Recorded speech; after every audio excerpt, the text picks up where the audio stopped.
viviendo, predicando y enseñando el Evangelio. En desarrollo de la misión de Dios, Ministerio Verdad y Fe presenta la siguiente enseñanza con la presencia viva y eficaz del Espíritu Santo.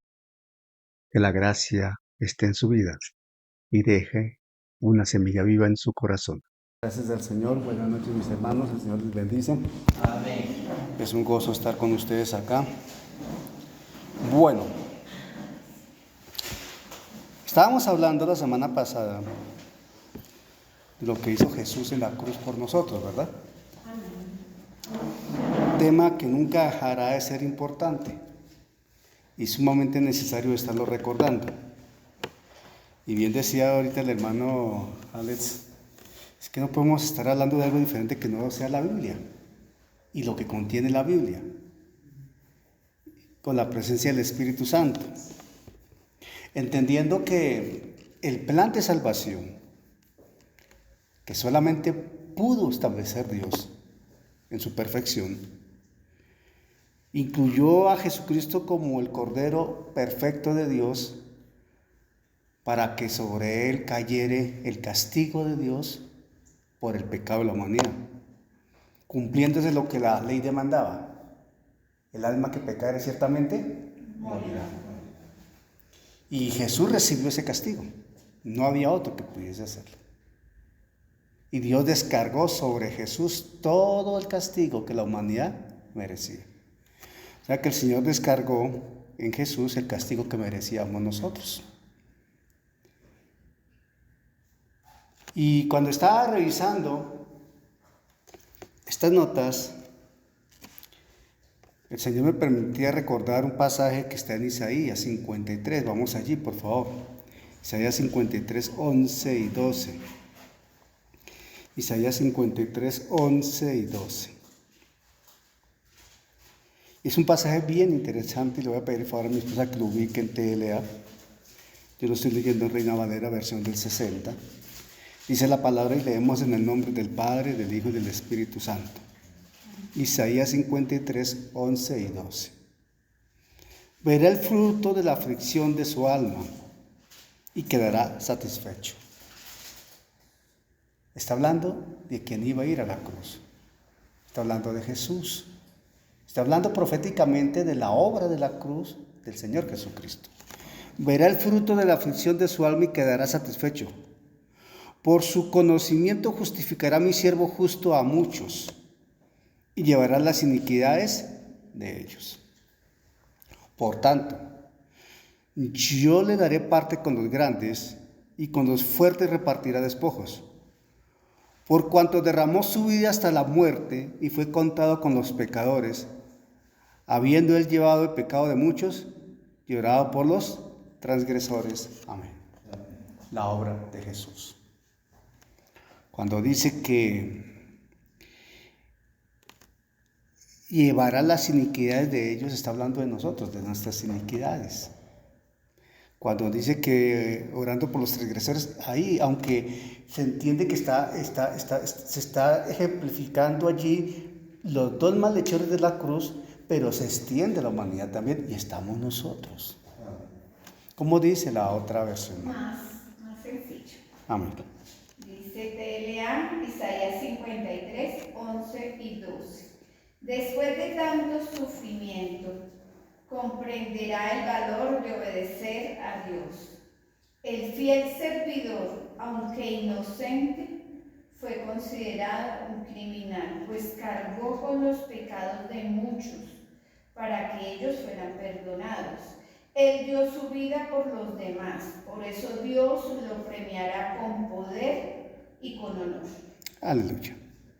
Verá el fruto de la aflicción de su alma. Esa aflicción de alma de Getsemaní, el dolor de Getsemaní, pero el fruto somos nosotros. Amén. El fruto es cada uno de nosotros. Alguna vez yo predicaba aquí mismo que Jesús podría decir, vale la pena ir a la cruz. Y cuando estemos en el cielo con el Señor, podremos decir, Señor, gracias, porque fuiste a la cruz. Que si no hubiera sido la cruz, no estaría contigo, ahí, aquí en el paraíso. Amén. ¿Qué hizo Jesús por mí?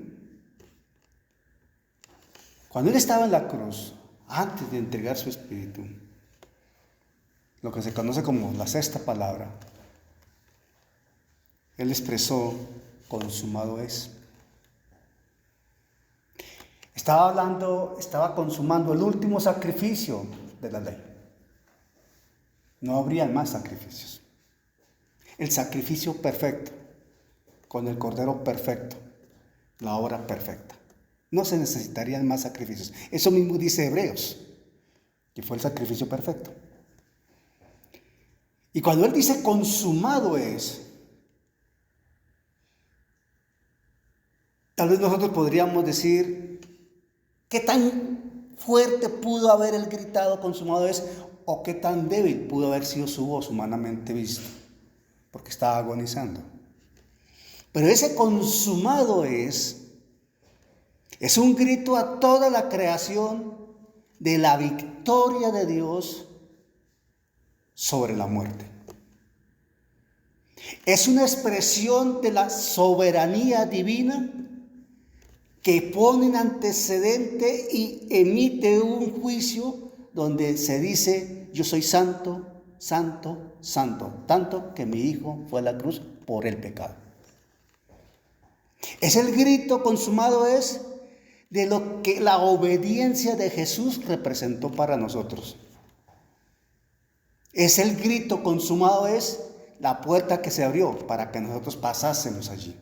Amén. Ese grito consumado es la puerta estrecha por la cual todos nosotros como creyentes debemos pasar. Él no abrió una puerta amplia, Él abrió una puerta estrecha. Porque seguir a Jesús de palabra aparentemente es fácil, pero no. Seguir a Jesús implica, como la misma Escritura lo dice, crucificarse uno con Él. Tomar la cruz y llevarla también. Aprender a desprenderse de lo que la naturaleza humana aprecia, desea, codicia. ¿Qué hizo Jesús por nosotros en la cruz con ese consumado es? Nos dijo: te estoy esperando. De parte mía todo está hecho. No queda pendiente absolutamente nada. Ya pagué. Nosotros no le debemos nada a Dios. Y entiéndase lo que estoy diciendo. Nosotros no le debemos nada a Dios porque Cristo pagó todo. Porque nosotros no podíamos pagar, simple y llanamente. ¿Sí me explico? Nosotros no podíamos pagarle a Dios. Jesús pagó por nosotros.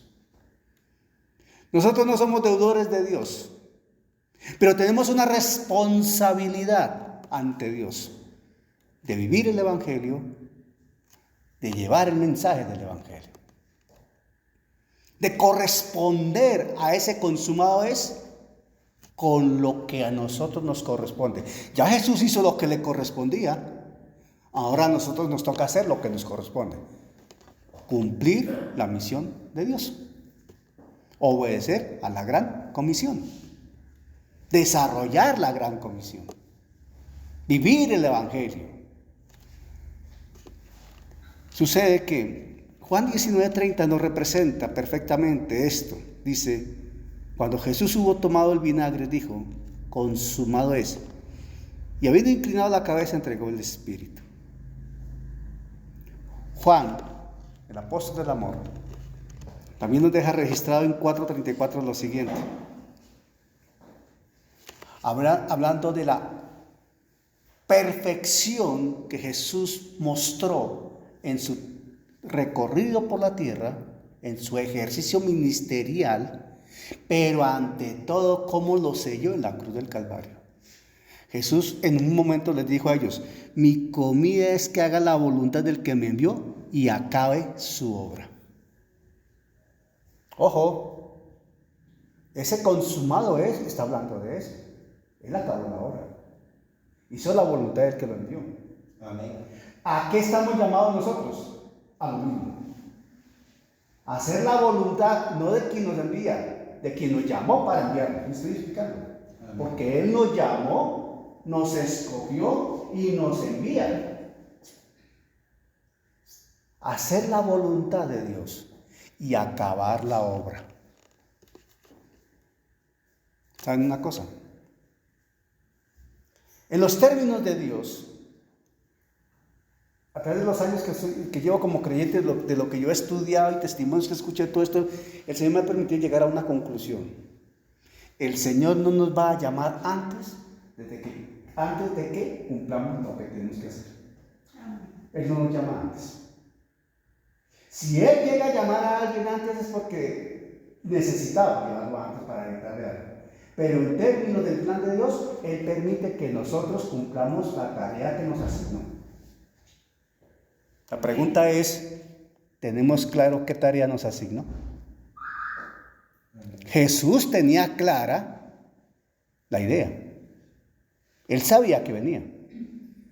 Nosotros sabemos a qué nos ha llamado el Señor. Imagínense, pastor, que escuché un testimonio bien tenaz.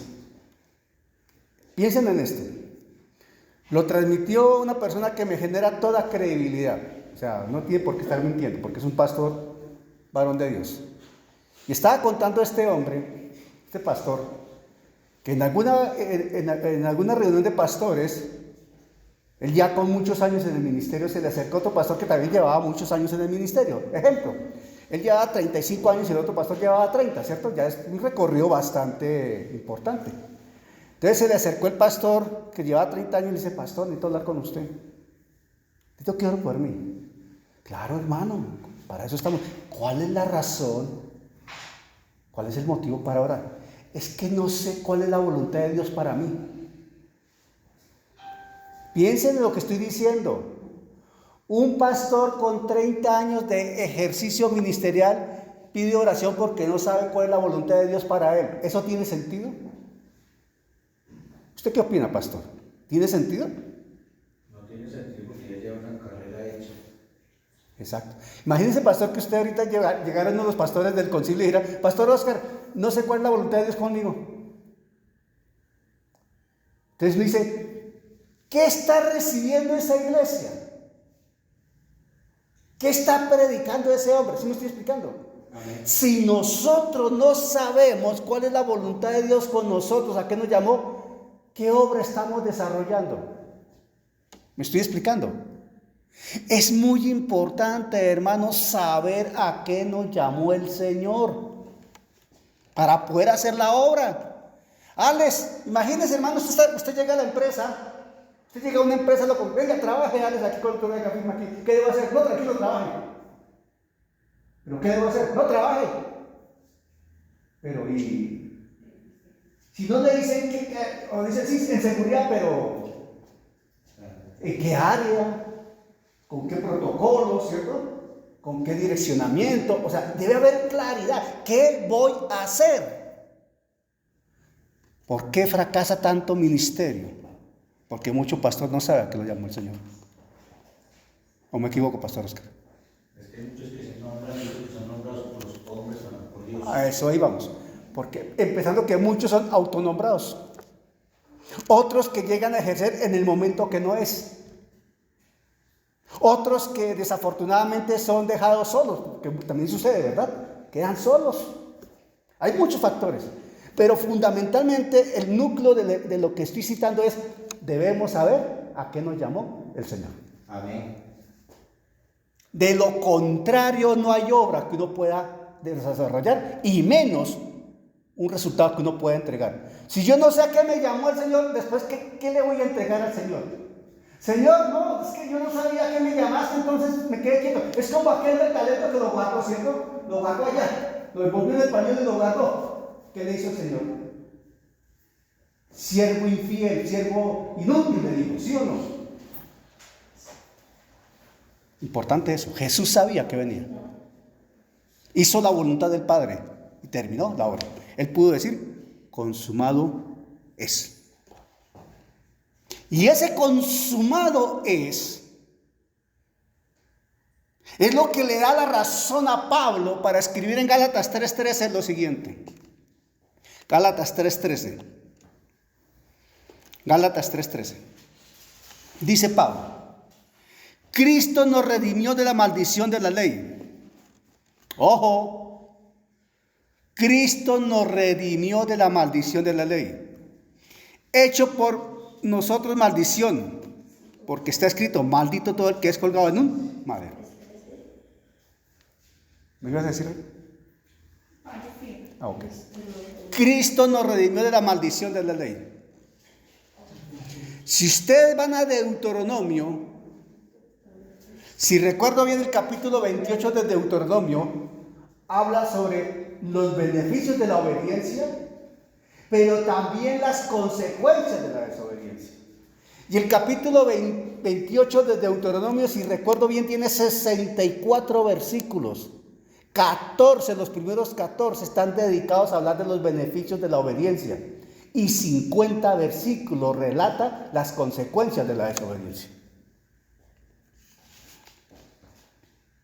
Hay que aprender a entender. Hay que aprender a visualizar. Necesitamos dimensionar las consecuencias de desobedecer a Dios. Y atención a lo que voy a decir. Ojo con lo que voy a decir. Si te vas a llevar algo, llévate esto que voy a decir. Si no sabemos a qué nos llamó Dios, ya estamos desobedeciendo. Porque estamos haciendo una obra muerta. ¿Me estoy explicando? Amén. Hermano, pero es que yo me la paso en la iglesia, usted ve que yo hago esto, yo hago aquello, yo voy, yo vengo, yo no sé qué. ¿Lo llamó el Señor a eso? No, pues yo no sé a qué me llamó el Señor, pero yo hago obras muertas. Ojo, necesitamos saber a qué nos llamó el Señor. Fundamental para hacer apropiadamente y entregar cuentas de algo. Tiene un sentido lógico, ¿cierto? Hasta sentido común tiene eso. Pero es que mucha gente en las iglesias no sabe a qué lo llamó el Señor. Y hace cualquier cosa, pero no sabe a qué lo llamó el Señor. No saben. Andan en una banalidad absoluta, en un vacío. Esa palabra vana quiere decir vacío, sin norte, sin fundamento, sin solidez. O sea, andan porque andan los demás, él también anda. Y nosotros no podemos ser como Vicente, para donde va la gente va Vicente. No, nosotros no somos Vicentes. Colosenses 2, 14, 15 dice, en consecuencia, Pablo reitera lo siguiente. Colosenses 2, 14, 15. Dice Colosenses 2, 14, 15. Anulando el acta de los decretos que había contra nosotros, que nos era contraria, quitándola del medio y clavándola en la cruz. Atención, ¿anulando qué? El acta de los decretos que nos era contraria, quitándola del medio y clavándola en la cruz. Y despojando a los principados y a las potestades, los exhibió públicamente, triunfando sobre ellos en la cruz. Amén. Dimensionemos lo que hizo Jesús por nosotros. Ese consumado es. Miren lo que implica ese consumado es. Créame que yo podría durar 3 horas hablando de esa consumado es. Perfectamente, y cómo enseñar cualquier cantidad de cosas sobre eso. Consumado es. Lo que hizo Jesús ahí, cuando dijo consumado es. Cuando Él dice consumado es, vuelve el Padre, busca al Padre, expresa esa total convicción del Padre de fe, de reposo, de tranquilidad, de confianza total. Por eso Lucas 23, 46 dice así. Lucas 23, 46 dice, entonces Jesús clamando a gran voz, aquí dice a gran voz, después del consumado es. Entonces Jesús clamando a gran voz dijo, Padre, recuerda que anteriormente había dicho, Dios mío, ¿por qué me has abandonado? ¿Cierto? Desamparado, dice el Evangelio, ¿cierto? Y aquí ya dice, Padre. Ojo, mire la transición que hay del Dios mío, ¿por qué me has desamparado? Al consumado es, para llegar a decir otra vez, Padre. Ojo, Dios mío, ¿por qué me has desamparado? Con todo el pecado del mundo encima y el Padre no lo podía ver. ¿Por qué? Porque Dios no puede ver el pecado. ¿Me estoy explicando? Pero cuando Él llega el momento en que dice consumado es, después de decir Padre, terminé la tarea. Hice lo que me mandaste hacer. Cumplí la obra. Te obedecí. Honré tu nombre, Señor. Y ahí en ese momento ya, Padre, en tus manos encomiendo mi espíritu. Y habiendo dicho esto, expiro. Pudo llegar al Padre en paz, porque había cumplido su tarea. Todos los cristianos, cuando el Señor nos llame a su presencia, deberíamos partir en total y absoluta paz, con la satisfacción de haber cumplido la tarea. ¿Me estoy explicando? La tarea. Pero no con el cónyuge, con Dios. Amén. Garantizando esto, que si yo estoy tranquilo y sé que le cumplí la tarea a Dios, de paso sé que le cumplí la tarea a mi esposa y a mis hijos. ¿Me estoy explicando? Porque puede ser que por cumplir la tarea con mi esposa y con mis hijos también no le cumpla a Dios. ¿Me estoy explicando? ¿Quién es lo que es primero? Dios, ¿sí o no? Entonces, si yo le cumplo la tarea a Dios, si yo soy fiel a Dios y le cumplo la tarea a Dios, sé que soy fiel a mi esposa, cumplo la tarea con mi esposa, con mis hijos. Y puedo llegar al Padre con total y absoluta tranquilidad.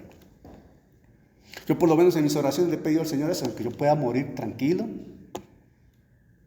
en buena vejez, viendo a mis hijos, a mi descendencia, con la conciencia tranquila de haber sido útil en sus manos, de haber cumplido lo que me mandó a hacer, poder partir tranquilo, sin cargas de conciencia, sin recuerdos fuertes de decir, me faltó esto, no hice aquello, o hice mal lo otro. ¿Me estoy explicando? Es un propósito de vida. Es un propósito de vida que uno tiene ya en su mente, en su corazón trazado. Es un norte que uno tiene. Amén. Entonces Jesús dice, Padre, en tus manos encomiendo mi espíritu. Y habiendo dicho esto, expiró. Cuando Él ya ha muerto, la Escritura señala que sucedieron una serie de cosas, ¿cierto? Terremotos, se abrió la tierra, resucitaron muertos, etc. Se dieron muchas cosas que, atención, eso que pasó con Jesús allí, ese caos que se vivió en ese momento, porque fue un caos que se vivió ahí. Al punto que uno de los entrenadores dice, verdaderamente este era un hombre justo, otro dijo, verdaderamente este era el Hijo de Dios. ¿Dijo así o no dijo así? Eso dice la Escritura. Porque se sucedieron muchas cosas, ¿cierto? Estaba oscuro el día, hubo una gran tormenta, yo no sé qué más pasó, se resucitaron muertos, muchas cosas pasaron. Había entregado su espíritu el justo. Y la humanidad estaba enfrentándose a una situación de conciencia. Porque para muchos en ese momento dijeron, este era el Hijo de Dios. Y lo hemos crucificado. ¿Te imaginas el golpe para aquel que tuvo en ese momento esa revelación? Verdaderamente. ¿Qué hemos hecho? Esto es un semblante de lo que va a suceder con el arrebatamiento. Ojo, cuando el arrebatamiento se dé y la iglesia sea retirada de ese planeta, más de uno tendrá que decir, ¿qué ha pasado? Me quedé. Entonces lo que tanto predicaba el hermano Daniel era verdad. Me he quedado. Y empieza a escuchar los noticieros y hay un caos total en el mundo. Pero los creyentes no están allí. Todos ya están en el cielo. ¿Me estoy explicando? Amén. Es un choque fuerte. Y Jesús muere, entrega su espíritu, pero desarrolla una misión importantísima, porque la Escritura dice que Él baja hasta los infiernos, le arrebata las llaves de la muerte allá en los infiernos, para después subir y resucitar al tercer día, ¿cierto? Y resucita. Hechos 2, 22, 32 dice así. Hechos 2, 22 al 32. Voy a leer el pasaje completo. Hechos 2, del 22 al 32. Busqué la manera de simplificarlo, pero realmente este pasaje no hay manera de simplificarlo, es necesario leerlo completo. Hechos 2, del 22 al 32, dice así. Está hablando Pedro. Es un discurso de Pedro, es una prédica de Pedro. Varones israelitas, dice Pedro, en el poder del Espíritu Santo. Oíd estas palabras. Jesús Nazareno, ojo, Jesús Nazareno, varón aprobado por Dios entre vosotros con las maravillas, prodigios y señales que hizo Dios entre vosotros por medio de él, como vosotros mismos sabéis. Claro, ustedes lo vieron. Ustedes se dieron cuenta de lo que ese hombre hizo. Es un varón de Dios, aprobado por Dios. Ustedes no tienen manera de mentir. Lo vieron. A Jesús, entregado por el determinado consejo y anticipado conocimiento de Dios, prendisteis y matasteis por manos de inicuos, crucificándole. Pero atención, ojo, veamos. A entregado por el determinado consejo y anticipado conocimiento de Dios. Ojo, porque de tal manera amó Dios al mundo que dio a su Hijo unigénito. ¿Dice o no dice la Escritura eso? O sea, que lo pudieron crucificar porque Dios lo permitió. Dios fue el que lo entregó. Y Dios es tan respetuoso del libre albedrío como lo es Dios con nosotros mismos, que le permitió a Jesús vivir el drama de Getsemaní para que él mismo pasara la copa de la obediencia, porque él vivió su drama y él, Padre, ayúdame, yo no quisiera morir, pero debo ir a la cruz, ayúdame a pasar esta copa, hágase tu voluntad y no la mía. ¿Fue así o no fue así? Amén. Ojo, el Padre no fue lo que digo, le toca a Chino, va a la cruz y va a la cruz usted, porque si no, acabó todo. No. Hasta el último momento el Padre lo fortaleció con su Espíritu Santo. Y el unigénito del Padre vivió el drama humano, porque él sabía a lo que se iba a enfrentar. Humanamente él sabía que era algo extremo. Y estaba viviendo el drama. Pero él dijo, Padre, que sea hecha tu voluntad y no la mía. ¿En qué momento Jesús tomó la decisión final de obedecer al Padre y ir a la cruz? Ahí, cuando dijo, hágase tu voluntad y no la mía. Ojo, hágase tu voluntad y no la mía. En algún momento Jesús pudo haber dicho, Padre, yo no quiero ir allá, no, eso está muy tenaz, papá. No, pero dijo, hágase tu voluntad, porque él sabía que era la única forma, ¿cierto? Amén. La única, no había otra. Por eso aquí dice Pedro en el 2:23 de Hechos, a Jesús, entregado por el determinado consejo y anticipado conocimiento de Dios, prendiste y mataste por manos de inicuos, crucificándole. O sea, si Dios no lo hubiese planeado así, no lo hubiese podido capturar y menos crucificar. ¿Sí me estoy explicando? Amén. Porque Dios lo había planeado. Estaba en el plan de Dios. Al cual Dios levantó, ojo, 24. Al cual Dios levantó sueltos los dolores de la muerte, por cuanto era imposible que fuese retenido por ella. Entonces, Dios es tan poderoso, le está diciendo Pedro, Dios es tan poderoso que Él permitió, les entregó a su Hijo, ustedes lo capturaron, lo crucificaron, pero mire, Dios es tan poderoso que lo ha resucitado, porque Él es todopoderoso. Eso hizo Jesús por ti y por mí. Eso hizo Jesús por ti y por mí.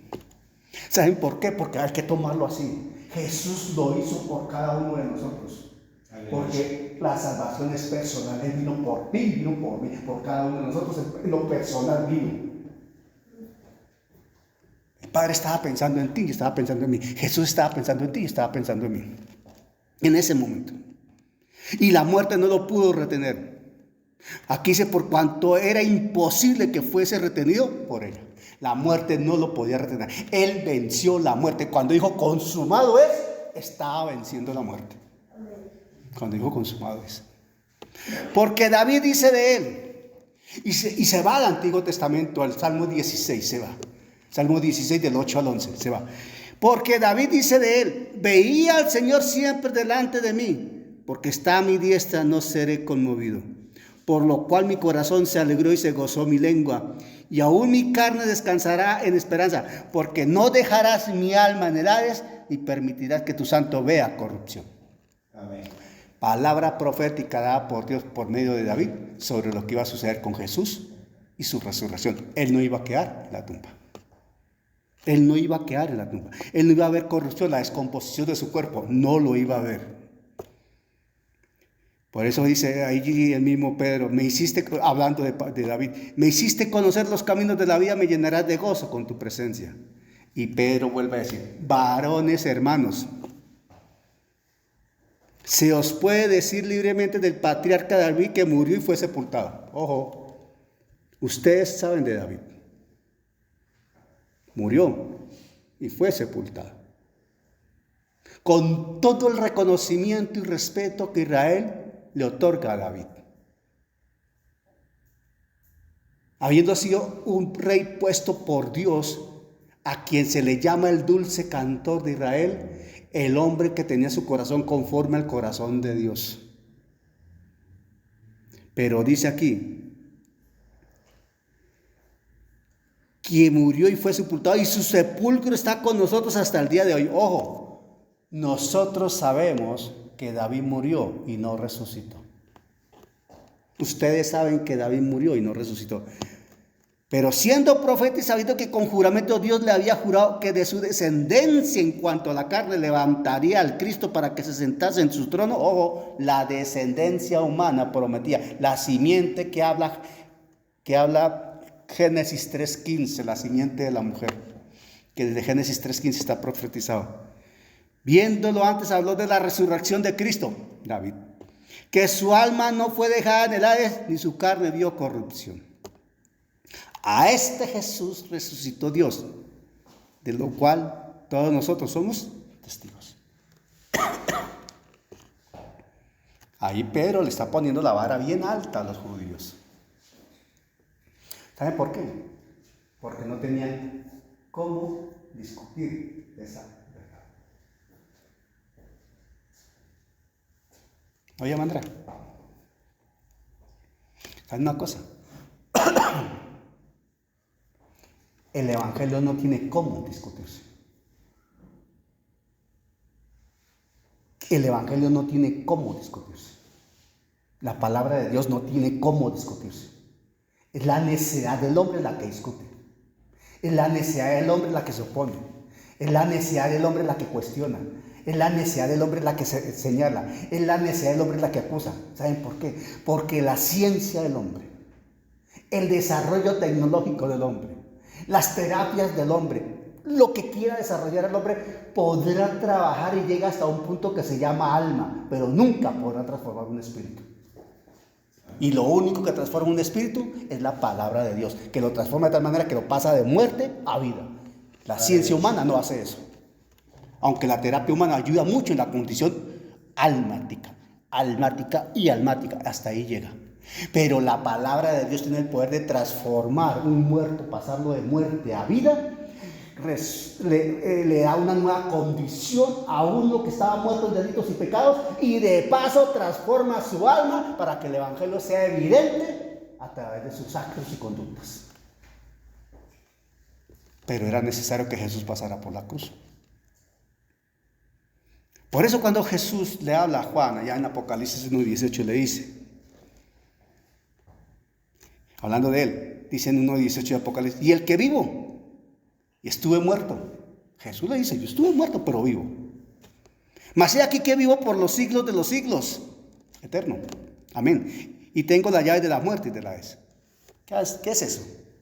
Absoluto dominio, pleno control, soberanía total. Él es el Señor. Pero esto no lo hubiese podido afirmar Jesús ante Juan si él no pasa por la cruz.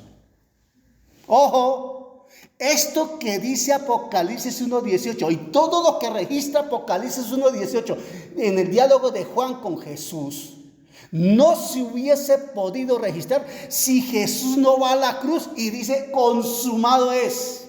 ¿Me estoy explicando?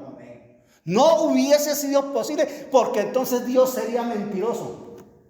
Y Dios no miente. ¿Nos estamos dando cuenta de la dimensión de la obra de la cruz? Lo que Él hizo por ti y por mí, lo que Él hizo por todos los pecadores del mundo. Era necesario que Él pasara por allí y dijera, consumado es, para después decir, Padre, en tus manos encomiendo mi espíritu. ¿Qué hora es, mami? 7:36. Vamos a dejar acá. ¿Saben por qué? Porque hay un tema que quiero abordar y quisiera tomarlo todo, sobre unos puntos claves de lo que Jesús ejecutó como plan perfecto allí en la cruz. Pero no quiero comenzarlo y dejarlo ahí. Me estoy explicando. Quiero dedicarle una horita a esto, para explicarlo todo. Y si el Señor lo permite, en 8 días lo hacemos. Pongámonos de pie, por favor. Pero creo que hoy a nosotros nos queda más claro esa expresión consumado es. La dimensión del consumado de Jesús. El ver la aflicción de su alma y quedar satisfecho. Jesús está satisfecho. Pero más satisfecho está el Padre cuando nos ve a nosotros por medio de Jesús. El Padre no nos ve independientes a Jesús. El Padre nos ve en Jesús. Porque somos su cuerpo, me estoy explicando. El Padre no nos ve distanciado de Jesús. El Padre nos ve en Jesús. Gracias a que Él fue a la cruz. Y un día dijo, allá en la cruz, consumado es. Mami, ora, por favor. Aleluya. Quisiera recordar lo que dice Colosenses 2, 13 y 14. Y a vosotros, estando muertos en pecados y en la incircuncisión de vuestra carne, os dio vida juntamente con Él, perdonándoos todos los pecados, anulando el acta de los decretos que había contra nosotros. Eso fue lo que pasó allí en la cruz. Señor, te damos gracias, Papito Dios. Gracias, Señor Jesucristo, porque hace más de 2000 años tú pagaste precio de cruz. Señor, gracias porque tú lo hiciste por amor, porque tú tomaste nuestro lugar, porque a través de ese derramamiento de sangre, hasta la última gota, Señor, tú nos justificaste, nos reconciliaste con nuestro Padre, nos has declarado justos. Nos ayuda, Señor, a ir transformando, a ir entrando en la santidad perfecta. No solo en la santidad posicional, sino en la santidad perfecta. Para que en un futuro podamos estar allí en el tribunal de Cristo, dando cuentas de lo que hemos hecho aquí en la tierra. Señor, gracias, porque no fue un error tu muerte allí en la cruz. Todo estaba planeado. Y allí, en la cruz, quedó colgada el acta que nos era contraria, que nos declaraba muertos espiritualmente. Yo te doy a ti toda la gloria, toda la honra, Señor, porque hace más de 2000 años se pagó ese precio. Y ayúdanos, Padre, para poder hablar a otros, para poderles explicar que hay un cielo, que hay un infierno, pero que el único camino para llegar al cielo eres tú, Señor Jesucristo. No hay otro, no hay otra manera. Yo te pido, Señor, que nos ayudes, que desates nuestra lengua, que quites todo temor, toda mentira, para que podamos hablar la verdad, para que podamos enseñar a otros, para que podamos predicar el Evangelio. Señor, a ti toda la gloria, toda la honra, en el nombre de Jesús. Amén y amén. Amén.